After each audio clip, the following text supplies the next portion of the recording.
Hello students, welcome to Grisha conceptual classes. Last video में हमने कुछ क्वेश्चंस करे थे एक्सरसाइज 5.2 के, लेकिन कुछ क्वेश्चंस हमारे बच गए थे, तो उन क्वेश्चंस को हम इस वीडियो में कवर करेंगे। लेकिन उन क्वेश्चंस को करने से पहले हमें एक न्यू कॉन्सेप्ट समझने की जरूरत है। वो कॉन्सेप्ट है nth टर्म फ्रॉम लास्ट। ठीक है, ये कैसे निकालते हैं? अभी तक हम क्या करते थे, सपोज हमारे पास एक एपी गिवन है 5, 10, 15, 20, एक फाइनाइट एपी गिवन है अप टू 235 सपोज। ठीक है, तो हम क्या कहते थे, हम ये कहते हैं कि this is the first term, this is the second term, this is the third term. लेकिन हमने ये नहीं बोला कि ये जो फ्रंट से थर्ड टर्म है ये लास्ट से कौन सी टर्म होगी। ऐसे नहीं हमने इसको कभी भी सोचा।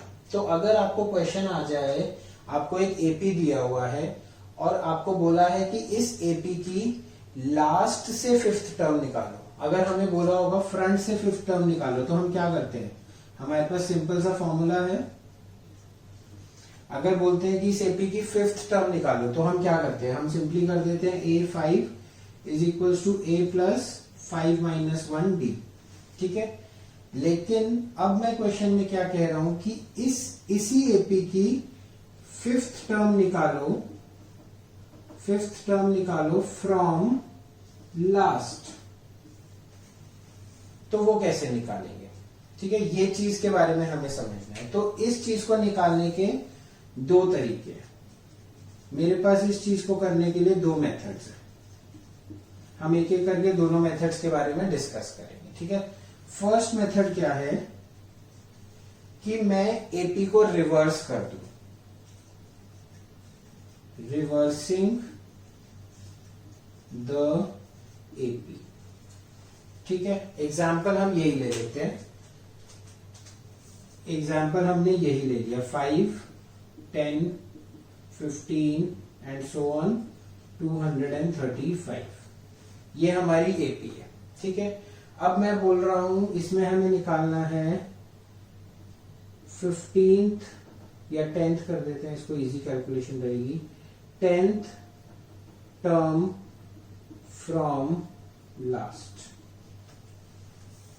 ठीक है, ये निकालना है। तो रिवर्सिंग द एपी का मतलब क्या है, मेरे को लास्ट से निकालना है 10th टर्म, तो मैं एपी को ही उल्टा कर दे रहा हूं। मैं एपी क्या कहता हूं, 235, 230 एंड सो ऑन 5 तक। मैंने एपी को उल्टा कर दिया। अब इस एपी में हमारी फर्स्ट टर्म क्या हो गई, जो इधर लास्ट टर्म थी, लास्ट टर्म को हम डिनोट करते हैं एल से। ठीक है, लास्ट टर्म जो थी हमारी, जिसको हम एल से डिनोट करते हैं, it will become first term of reversed AP. एक तो ये चेंज आएगा। दूसरा चेंज क्या आएगा, देखो, अगर हम इस वाली एपी की बात कर रहे हैं, इस एपी की बात कर रहे हैं, तो इस एपी में हमारा डी क्या है, D that is common difference क्या है हमारा, कैसे निकालेंगे, 10 माइनस 5 इज इक्वल्स टू 5 है। ठीक है, लेकिन जो हमारी ये रिवर्स्ड एपी है, रिवर्स्ड एपी में हमारा डी कितना आया है, देखो 230 माइनस 235 मतलब -5। तो बेसिकली क्या हुआ, हमारा जो डी है वैल्यू तो सेम है, लेकिन साइन चेंज हो गया। ऊपर +5 था, नीचे जब हमने रिवर्स करा तो -5 हो गया। तो क्या हुआ, कॉमन डिफरेंस जो डी था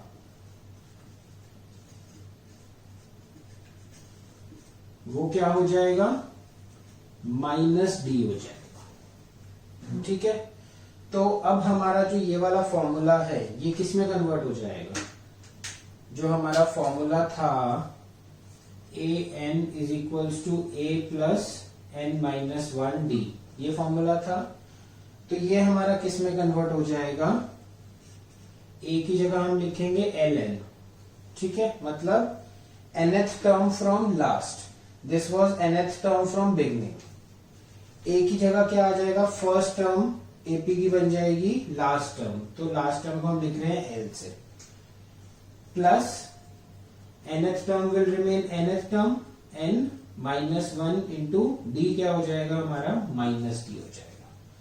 ठीक है, तो जो लास्ट टर्म थी एपी की, जो इस वाले original AP, this is original AP, तो ओरिजिनल एपी की जो लास्ट टर्म थी जो हमें क्वेश्चन में गिवन था, उसको हमने क्या कर दिया, रिवर्स कर दिया, तो वो हमारी रिवर्स एपी की फर्स्ट टर्म बन गई।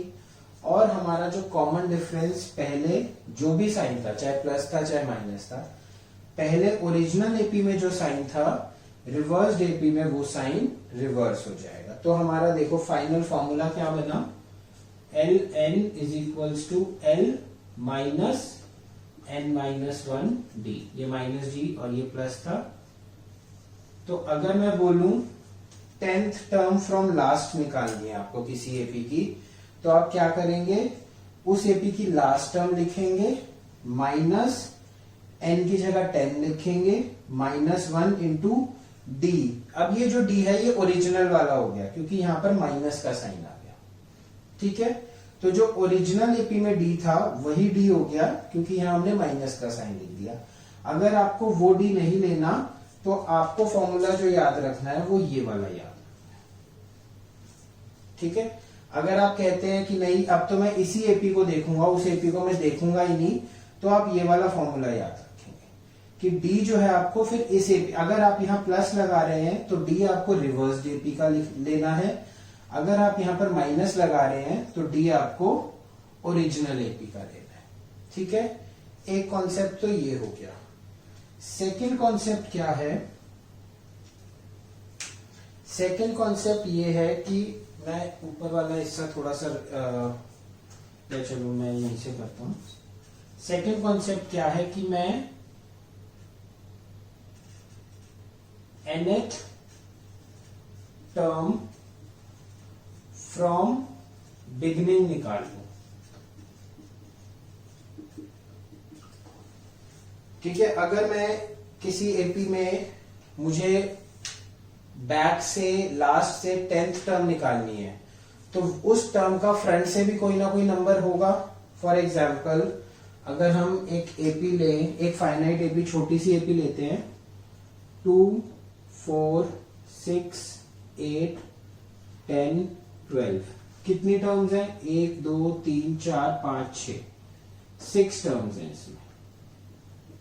ठीक है, अगर मैं बोलूं बैक से थर्ड टर्म कौन सी होगी, first term, second term, third term, back से थर्ड टर्म होगी ये क्या है, थर्ड टर्म फ्रॉम लास्ट।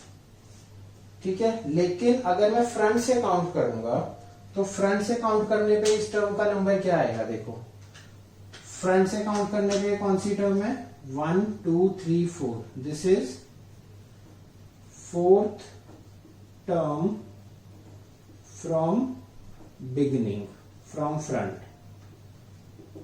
ठीक है, तो बैक से जो टर्म का नंबर है फ्रंट से भी उसका कोई ना कोई नंबर आएगा, तो मैं बैक वाली टर्म को फ्रंट वाली टर्म में कन्वर्ट कर दूं। अब उसका लॉजिक भी हम यहां से देखते हैं।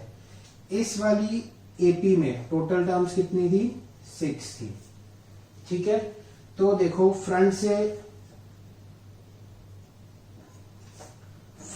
जो बैक से जो थर्ड टर्म थी, थर्ड टर्म जो लास्ट से थी वो फ्रंट से कौन सी हो गई, फोर्थ टर्म फ्रंट से हो गई, राइट। टोटल टर्म्स कितनी थी, 6, तो अगर मैं ऐसे लिखूं 6 -3 + 1, तो ये क्या आएगा, 4 आएगा। ठीक है, मतलब मेरा कहने का क्या है, nth टर्म फ्रॉम बिगनिंग मतलब total number of terms minus n from last plus 1 will give you nth term from beginning. क्या मतलब हुआ? इस एपी की अगर हम बात करें, अगर हम इस एपी की बात करें तो इस एपी में टोटल टर्म्स थी 6। हमें क्वेश्चन में बोला गया कि बैक से थर्ड टर्म निकालो, तो हमने क्या बोला? टोटल टर्म्स है 6 में से बैक से कितनी टर्म्स निकालने को बोला है हमें? 3। तो 6 में से 3 माइनस करा और 1 ऐड कर दिया, तो ये हो गई फोर्थ टर्म फ्रॉम लास्ट। तो अब हम क्या करेंगे? हम सिंपली अपना वही फॉर्मूला लगाएंगे, A N is equal to A plus N minus 1d, और यहां n की जगह हम क्या रखेंगे? 4 रखेंगे। क्यों? क्योंकि third term from last is fourth term from the beginning. ठीक है, जब हम क्वेश्चन करेंगे इसका तो और ज्यादा क्लियर होगा, लेकिन कॉन्सेप्ट ये है। अच्छा, मेरी सजेशन ये रहेगी कि आप ये दोनों फॉर्मूले, दोनों तरीके आपको याद होने चाहिए। क्यों याद होने चाहिए? मैं 2 तरह के क्वेश्चंस कराता हूं, उन क्वेश्चंस को करके आपको ज्यादा अच्छे से समझ आएगा कि मैं क्यों कह रहा हूं कि आपको दोनों फॉर्मूले भी याद होने चाहिए, ताकि आप अटेम्प्ट कर पाए और आपका टाइम कम वेस्ट हो। अगर आप एक चीज याद रखेंगे तो भी आप अटेम्प्ट कर पाएंगे, लेकिन टाइम ज्यादा वेस्ट होने के चांसेस है। ठीक है, तो इस कॉन्सेप्ट के ऊपर हम 2 क्वेश्चंस करते हैं। एक क्वेश्चन आपकी एनसीईआरटी में दिया हुआ है, एक क्वेश्चन मैं कोई एक्सटर्नल बुक से करा रहा हूं, ताकि आपको ये दोनों फॉर्मूलोज की सिग्निफिकेंस समझ आ जाए और इस कॉन्सेप्ट को यूज कैसे करना है। ठीक है, सबसे पहले एनसीईआरटी का क्वेश्चन कर रहे हैं। क्वेश्चन नंबर 17 एक्सरसाइज 5.2 में दिया हुआ है, find 20th term from last of this AP. 20th term and से बतानी है इस एपी की। तो इस क्वेश्चन को हम दोनों मेथड से सॉल्व करेंगे। ठीक है, तो सबसे पहले मैं यूज कर रहा हूं मेथड 1। मेथड 1 क्या था कि मैं इस एपी को रिवर्स कर दूंगा। हमने वो कॉन्सेप्ट समझ लिया, तो हमें एक्चुअली में रिवर्स एपी लिखने की अब जरूरत नहीं है। हम क्या लिखेंगे मेथड 1 में? a इज इक्वल्स टू क्या है, या नीचे करते हैं यहां पर, a इज इक्वल्स टू 3 है, d इज इक्वल टू क्या है? 8 minus 3 is equal to 5। AP दी हुई है तो बार बार डी निकालने की जरूरत नहीं, एक बार निकाल लेंगे। और हमारा एल क्या है? एल मतलब लास्ट टर्म क्या है? 253 है। तो अगर हमें 20th टर्म फ्रॉम लास्ट निकालनी है, 20th टर्म फ्रॉम लास्ट, तो हम डायरेक्ट फॉर्मूला लगा देंगे। डायरेक्ट फॉर्मूला हमें क्या पता है? ln is equals to L minus n minus 1 into D. ठीक है, देखो वो रिवर्स मैंने करी थी एपी पिछले, जब मैं आपको कॉन्सेप्ट समझा रहा था, वो सिर्फ समझाने के लिए करी थी। ठीक है, एक्चुअल एपी यही है। तो हमने जो डी निकाला है वो हमने इसी एपी का निकाला है, लेकिन हमने एल और ए स्पेसिफाई कर दिया क्या क्या है। ठीक है, तो हमें क्या निकालना है? एल 20 निकालना है हमें, 20th term from last. L की वैल्यू रखेंगे 253, माइनस है फॉर्मूले में तो माइनस लगाएंगे, 20 माइनस 1, 20th टर्म है, इंटू डी इज 5। तो बहुत आसान कैलकुलेशन हो गई, 253 माइनस 19 इंटू 5। ठीक है, सो 19 इंटू 5 कैलकुलेट कर लेंगे, क्या आएगा? 9 5 45, 95। ठीक है, तो ये हो गया 253 माइनस 95। कैलकुलेट कर लो, 253 माइनस 95, 8 5 158 हमारा आंसर। L20 मतलब 20th term from last will B 158। ठीक है, समझ आ गई ये चीज। अब हम इसको करते हैं मेथड 2 से।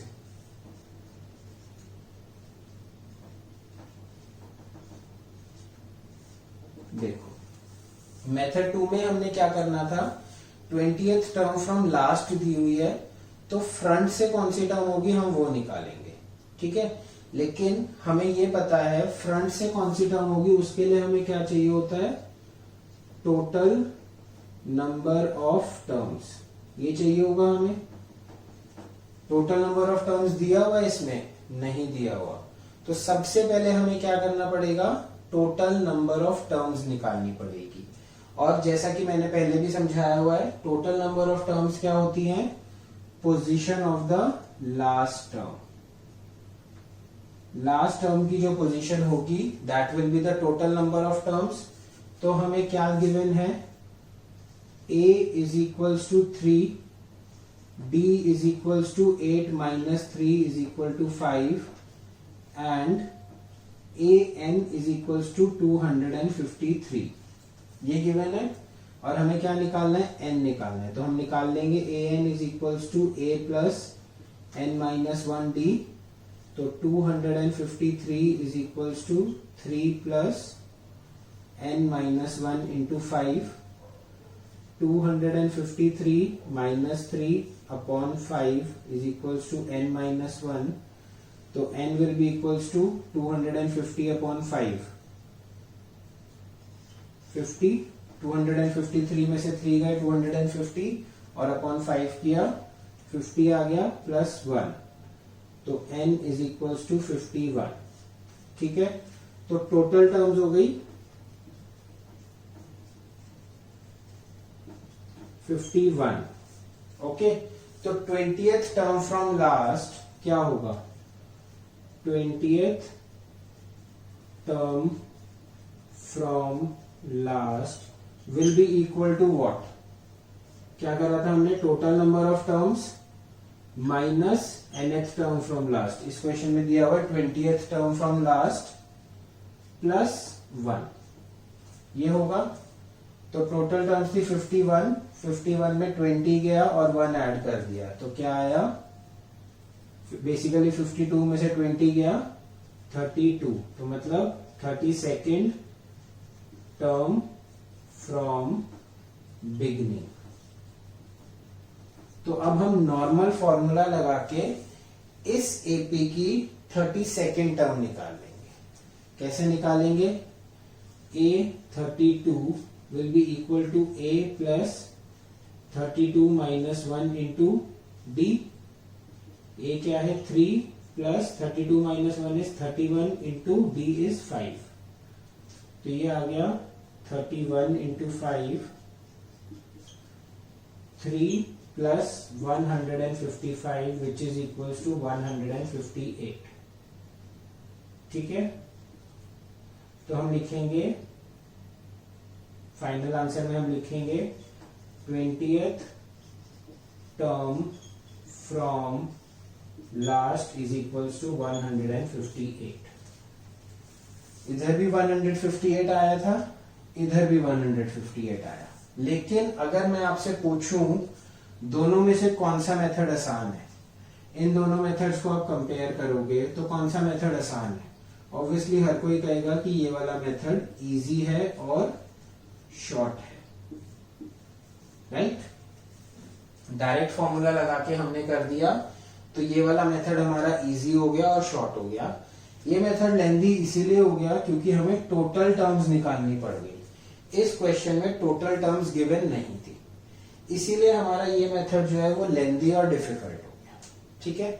लेकिन अब सेकंड क्वेश्चन, एक और क्वेश्चन मैं कराता हूं, उस क्वेश्चन में मैं ये दिखाऊंगा कि this method is more easier than this method. उस क्वेश्चन को भी हम दोनों मेथड से करेंगे, लेकिन देखते हैं कौन सा मेथड आसान। क्वेश्चन क्या है, एक एपी है जिसमें टोटल नंबर ऑफ टर्म्स कितनी है, 51 टर्म्स है, और उस एपी को हम, ये एपी है वो 7, 10, 13, 16 एंड सो ऑन।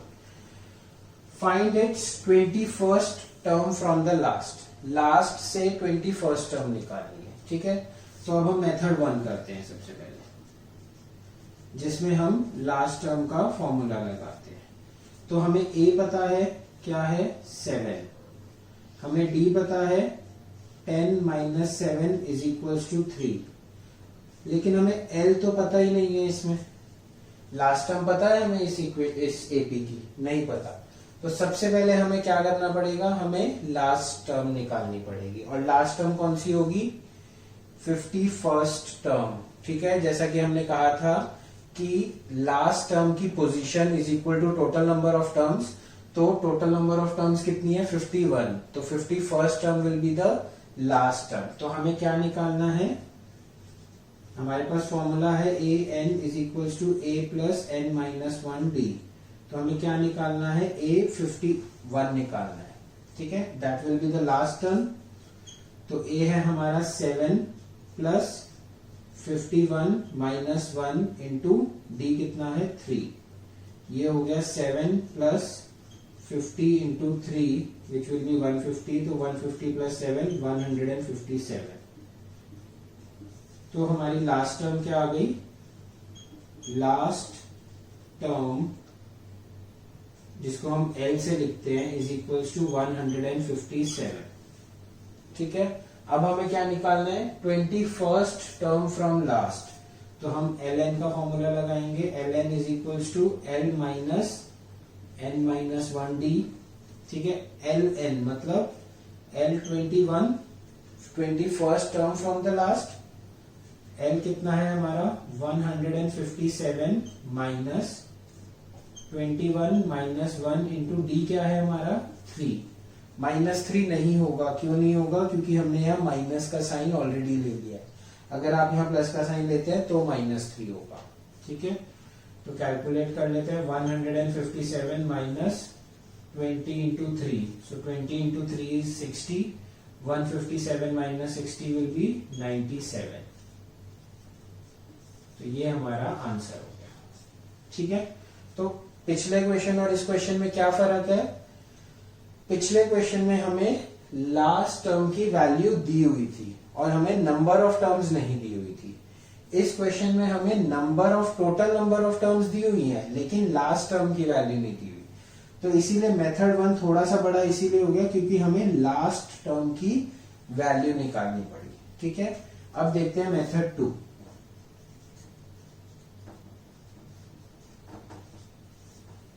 देखो, find its 21st term from last. तो लास्ट से 21st टर्म है तो फ्रंट से इसका नंबर निकाल लेते हैं। क्या होता है, 21st term from last is equal to total number of terms that is 51 minus 21 plus 1 term from beginning. ठीक है, तो ये कितना हुआ, 51 minus 21 is 30, 30 plus 1 is 31। So 31st term from beginning, 21st term from last will be 31st term from beginning. तो अब हमें क्या निकालना है, ए एन का फॉर्मूला हमें पता है, ए प्लस एन माइनस 1 डी। अब हमें क्या निकालना है, ए 31 निकालना है, जहां पर हमारे ए की वैल्यू क्या है 7 प्लस 31 माइनस 1 इंटू डी क्या है हमारा 3। ठीक है, तो ये क्या आ जाएगा, 7 plus 30 into 3, 30 into 3 is 90, 90 plus 7 is 97। तो फाइनल आंसर लिखेंगे 21st term from last is equals to 97। यहां पे भी 21st term from last was equals to 97। तो बेसिकली आंसर सेम ही आएगा, लेकिन अब आप देख पा रहे हो अगर तो इन दोनों को कंपेयर करेंगे तो आपको ये वाला इजी और शॉर्ट लगेगा, मेथड 2। तो क्या हमने देखा, अगर हमें लास्ट टर्म की वैल्यू गिवन है तो हम मेथड 1 यूज करेंगे, दैट इज ये ln वाला फॉर्मूला। और अगर हमें total number of terms given है और लास्ट टर्म की वैल्यू नहीं गिवन है तो हम मेथड 2 चूज करेंगे। कर आप दोनों से सकते हैं, कोई दिक्कत नहीं है, थोड़ा सा लेंथी जरूर है, लेकिन अगर आपको इस चीज से कंफ्यूजन हो रही है कि एक ही चीज के लिए मुझे 2 कॉन्सेप्ट याद रखने पड़ रहे हैं, तो कोई बात नहीं, आप एक ही कॉन्सेप्ट को फॉलो कर लीजिए, आंसर हर चीज से सेम ही निकलेगा। इट्स जस्ट कि हमें एमसीक्यू क्वेश्चन करते हुए ज्यादा टाइम वेस्ट ना हो, इसीलिए मैंने आपको दोनों कॉन्सेप्ट से इंट्रोड्यूस कराया। Rather the choices, rest the choices all yours. Okay, जो सा इजी लगे वो वाला, ठीक है। सो अब हम एनसीईआरटी पर वापस आते हैं। क्वेश्चन 17 तक हमने कर लिया था, अब आगे देख हम कर रहे हैं क्वेश्चन नंबर 18 और 19 एनसीईआरटी से। सबसे पहले 18 देखते हैं। ये क्वेश्चंस भी जो हैं वर्ड प्रॉब्लम्स ही हैं, जैसे लीनियर इक्वेशंस में होती हैं, जैसे हमने पिछले क्वेश्चंस करे हुए उसी टाइप के, ठीक है। तो मैं इक्वेशंस बना रहा हूँ। इस वाले क्वेश्चन नंबर 18 में मैं इक्वेशन बना के दिखा रहा हूँ आपको कि कैसे बनेगी। वैसे आप खुद भी बना सकते हैं, बट मैं पूरा इसको सॉल्व नहीं करूंगा, फाइनल सॉल्व करके आंसर आपको ही निकालना है। हमें क्या बोला गया है, find first 3 terms of AP, मतलब A1, A2 और A3 निकालना है। अगर हमारे पास फर्स्ट टर्म मतलब A और कॉमन डिफरेंस D की वैल्यू आ जाए तो आप A1, A2 और A3 निकाल सकते हैं, ठीक है। तो मैं 2 इक्वेशंस बनाऊंगा जिसमें 2 वेरिएबल्स होंगे A और D, और उनको आप आपस में इक्वेट करके A और D की वैल्यू निकाल के फर्स्ट 3 टर्म्स AP की निकाल सकते हैं। ओके, तो अब हम क्वेश्चन पढ़ते हैं। The sum of 4th and 8th term of AP is 24। तो क्या कह रहा है question, sum of fourth term को हम क्या लिखेंगे, A4 प्लस A8।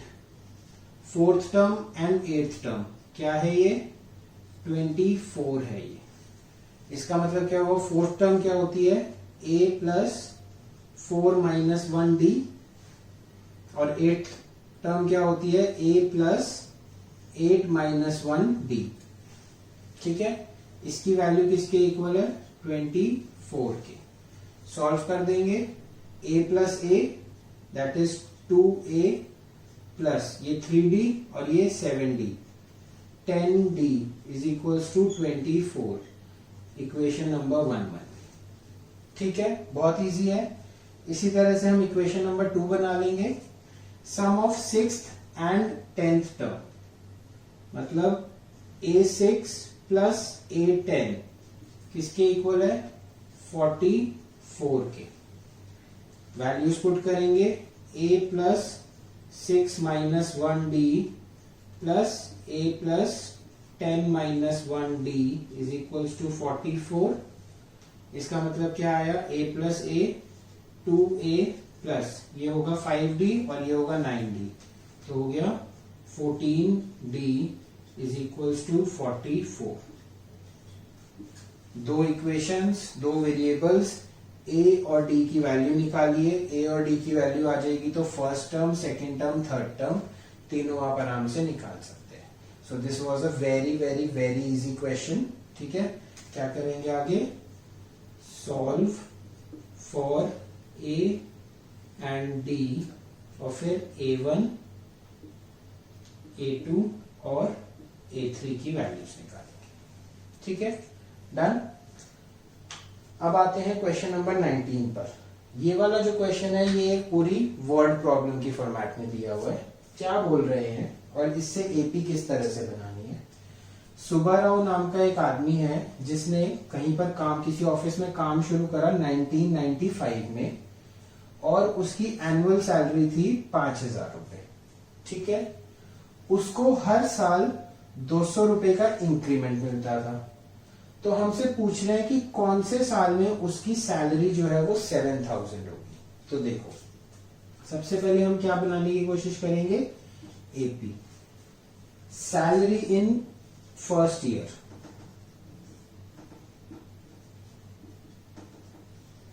कितनी है, ₹5,000। सैलरी इन सेकेंड ईयर ₹5,200 हो जाएगी, 200 रुपए का इंक्रीमेंट हो गया। सैलरी इन थर्ड ईयर ₹5,400 हो जाएगी, क्योंकि 200 रुपए में और 200 रुपए जुड़ गए, हर साल 200 रुपए का इंक्रीमेंट हो रहा है। तो हमें क्या करना है, इसी तरह से salary in suppose nth year कितनी हो गई, 7,000 हो गई। तो हमें बेसिकली क्या निकालना है, हमें ये nth ईयर निकालना है, first year, second year, third year. तो हम क्या करेंगे, first term 5000, second term 5200, third term 5400 और लास्ट टर्म हो गई 7000। ठीक है, तो हमें क्या करना है, हमें इस लास्ट टर्म की पोजीशन निकालनी है, क्या है मतलब n निकालना है। तो हमारे पास फॉर्मूला क्या होता है, an is equals to a plus n minus 1d। Substitute करेंगे, an कितना है 7000 है, लास्ट टर्म इज 7000, जिस टर्म की जिस वैल्यू की पोजीशन निकालनी है वही वैल्यू आएगी। an is equals to a क्या है 5000 प्लस n हमें निकालना है और d क्या है 200।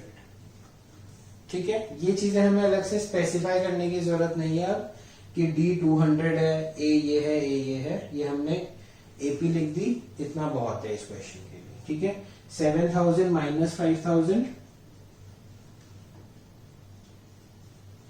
Upon 200 is equals to n minus 1। देखो अब मैंने डायरेक्ट कर दिया, इतने सारे क्वेश्चंस प्रैक्टिस करे हैं तो डायरेक्ट आप कर पाएंगे। ठीक है, अगर डायरेक्ट करने में गलती हो रही है तो प्लीज उसको मत करिएगा, एक स्टेप लिख लीजिएगा, कोई फर्क नहीं पड़ेगा ज्यादा।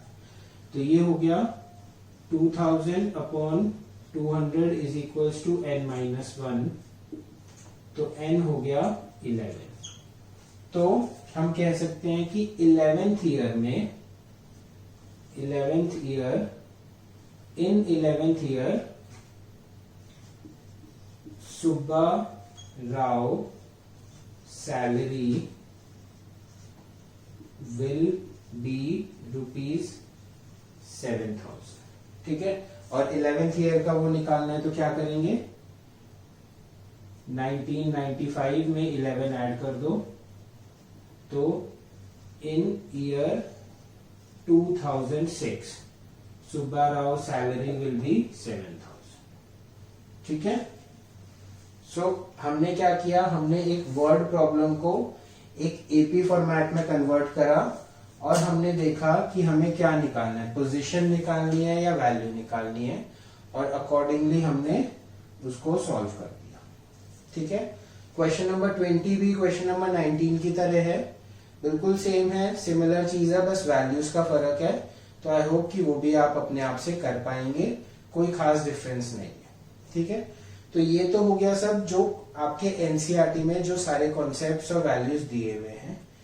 इसके अलावा एक क्वेश्चन मैं अपनी तरफ से कराना चाहता हूं, which is a important question, और अभी तक हमने उस टाइप का कोई क्वेश्चन करा नहीं है। इजी है, कॉन्सेप्ट यही है, लेकिन उस टाइप का हमने कोई क्वेश्चन अभी तक करा नहीं, इसीलिए मैं बस एक क्वेश्चन अपनी तरफ से वो ऐड कर रहा हूं। ठीक है, so last question, let's see. Additional question है and this is a very very very important question. इस क्वेश्चन के ऊपर एमसीक्यूज भी बहुत आते हैं और सब्जेक्टिव क्वेश्चन भी आता है। ये क्या बोला गया है इस क्वेश्चन के अंदर, हमें एक एपी दी हुई है, हमें पता भी चल रहा है कि इस एपी की वैल्यू जो है वो कम हो रही है। ठीक है, तो हमसे पूछ रहे हैं कि कौन सी टर्म इसकी फर्स्ट नेगेटिव टर्म होगी, मतलब कौन सी टर्म का मतलब क्या है, पोजीशन पूछ रहे हैं उस टर्म की जो जिसकी वैल्यू नेगेटिव होगी। ठीक है, position of that term whose value is negative. सबसे पहली ऐसी टर्म, बहुत सारी टर्म्स होंगी जिनकी वैल्यू नेगेटिव होगी, लेकिन सबसे पहली ऐसी टर्म जिसकी वैल्यू नेगेटिव है उसकी पोजीशन पूछ रहे हैं। तो सबसे पहले जो हमें फॉर्मूला पता है हम वही लिखेंगे, a N is equals to A plus N minus 1d। ठीक है, अब ए क्या है इसमें हमारा 20 और d क्या है 19:1/4। सबसे पहले इसको चेंज कर लेते हैं, 19 4 76 77, तो ये होगा हमारा 77/4 minus 20 which is equals to 77 minus 80/4। तो d की वैल्यू आ गई हमारे पास -3/4। ठीक है, अब हमें क्या निकालना है, ये तो हमें पता चल गया पोजीशन निकालनी है, ठीक है। लेकिन अगर आप देख पा रहे हैं तो हमें a की वैल्यू पता है, हमें d की वैल्यू पता है, लेकिन हमें an की वैल्यू नहीं पता। और n निकालने के लिए हमें an की वैल्यू का पता होना बहुत जरूरी है। an की हमें वैल्यू नहीं पता, लेकिन हमें एक कंडीशन पता है। क्या कंडीशन पता है? That an should be negative, हमें ये कंडीशन पता है, राइट। तो हम इस कंडीशन को यूज करेंगे। an शुड बी नेगेटिव का मतलब क्या है? an की power less than value an की वैल्यू 0 से कम होनी चाहिए, तभी उसको हम क्या बोलेंगे? नेगेटिव टर्म बोलेंगे, ठीक है। तो an की वैल्यू जो है वो नेगेटिव होनी चाहिए, मतलब लेस देन 0 होनी चाहिए। अब हम इस कॉन्सेप्ट से आगे बढ़ेंगे। तो इसका मतलब क्या हुआ? a plus n minus 1 d की वैल्यू लेस देन 0 होनी चाहिए, ठीक है। लेस देन को हम लेस देन का साइन ही रहने देते हैं, वैल्यूज पुट करते हैं। a की वैल्यू है 20 plus n minus 1 into -3/4, this should be less than 0, ठीक है। तो 20 minus 3n/4 plus 3/4 should be less than 0, okay. 4 LCM ले लेंगे, 80 minus 3n plus 3/4 should be less than 0। यहां पे सॉल्व करते हैं आगे। इसका मतलब क्या हो गया? 80 माइनस 3n प्लस 3, या हम डायरेक्टली लिख देते हैं इसको, 83 minus 3n should be less than 0 into 4। ये 4 इधर जाके मल्टीप्लाई हो जाएगा क्योंकि इधर डिवाइड में है, तो 0 इंटू 4 विल बी 0। या हम लिख देते हैं, चलो 0 इंटू 4 विच इज 0, ठीक है। तो इसका मतलब क्या आया? 83 should be less than 3n। 3n इधर नेगेटिव था, मैं उस साइड ले गया तो पॉजिटिव हो गया। बेसिकली अगर हम लिखते 83 minus 3n is equal to 0, तो आप क्या करते? 3n को इधर ले जाते। तो जब हमने लेस देन का साइन लगा दिया या ग्रेटर देन का साइन लगा दिया, तो कॉन्सेप्ट कोई चेंज नहीं होता। जो चीजें इज इक्वल टू में चलती हैं वही चीजें लेस देन और ग्रेटर देन साइन में भी चलती हैं, उससे कोई फर्क नहीं पड़ेगा, ठीक है। तो इसको हम इस 83 इज लेस देन 3n, या फिर इसको हम ये भी लिख सकते हैं that 3n is greater than 83, ठीक है।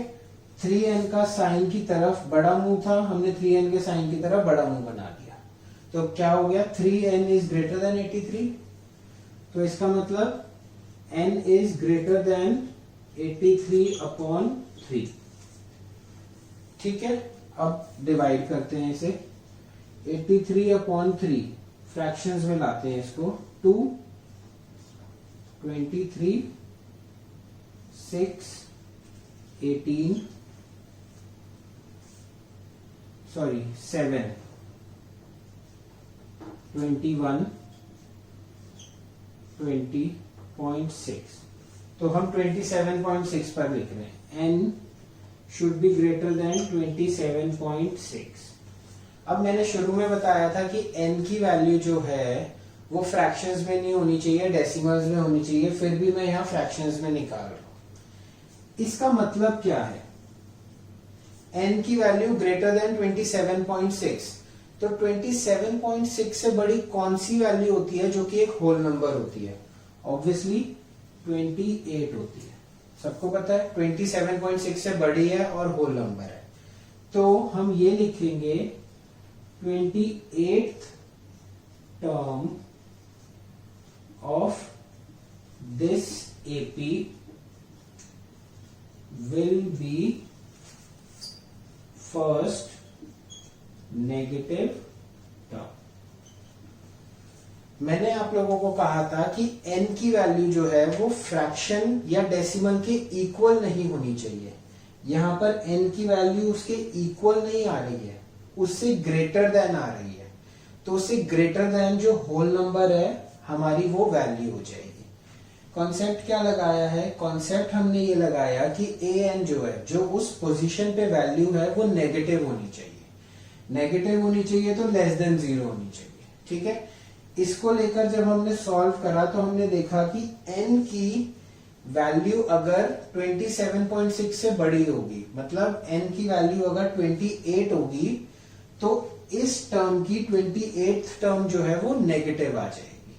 आप इस चीज को चेक भी कर सकते, आंसर हमारा यही है। अगर हमें चेक करना है तो हम क्या करेंगे, A28 निकाल लेंगे, जो कि क्या होगा 20 प्लस 28 माइनस 1 इंटू -3/4। इसकी वैल्यू जब आप निकालोगे तो आपको पता चलेगा कि ये वैल्यू नेगेटिव ही आ रही है। ठीक है, तो जो हमें क्या निकालना था, which term of this AP is the first negative term, तो वो हमने निकाल लिया। 28th term of this AP will be the first negative term. ठीक है, आई होप आपको ये कॉन्सेप्ट अच्छे से समझ आ गया हो। इस क्वेश्चन के साथ we are done with exercise 5.2 also, and we are done with the nth term of an AP. ठीक है, ये कॉन्सेप्ट से आई होप सब क्लियर हो गया होगा। सो प्लीज एनसीईआरटी के सारे क्वेश्चंस आप खुद से भी जरूर करिए। जो क्वेश्चन मैंने स्किप करे हैं वो तो करने ही है, उसके अलावा जो क्वेश्चंस मैंने कराए हैं उन क्वेश्चंस को भी आप लोग दोबारा से अपने आप without help of my videos अपने आप से दोबारा से अटेम्प्ट करना है। आई होप आपको हमारी टीचिंग पसंद आ रही हो। So please like our videos and subscribe to our channel Grisha Conceptual Classes for more updates on science and mathematics for class 9th and 10th. Thank you.